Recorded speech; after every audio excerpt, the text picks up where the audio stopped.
আপনারা লক্ষ্য করেন টুর্নামেন্টের শুরু থেকে আমাদের এজ এ বোলিং ইউনিট আমরা খুব ভালো বোলিং করতেছিলাম। আর আমাদের বিশ্বাস ছিল যে আমাদের বোলিং ইউনিট আছে, আমরা যদি 120 করি তাহলে আমরা ফাইট দিতে পারবো। সো ওই বিশ্বাসটা আমাদের মধ্যে ছিল। আর আমরা যখন পাওয়ার প্লেতে বোলিং শুরু করি আমি আর আলিস, আমাদের সবসময় প্ল্যান ছিল যে আমরা কীভাবে কত কম রান দিয়ে বেরিয়ে যাবো। ওই প্ল্যানই ছিল। আর হয়তো এক্সিকিউটগুলো আজকে অনেক ভালো হয়েছে, এই কারণে আমরা শুরু থেকে ওদেরকে চেপে ধরতে পেরেছি।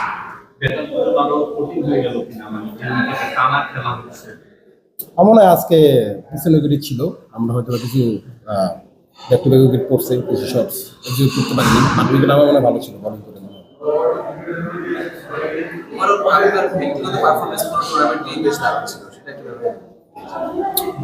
না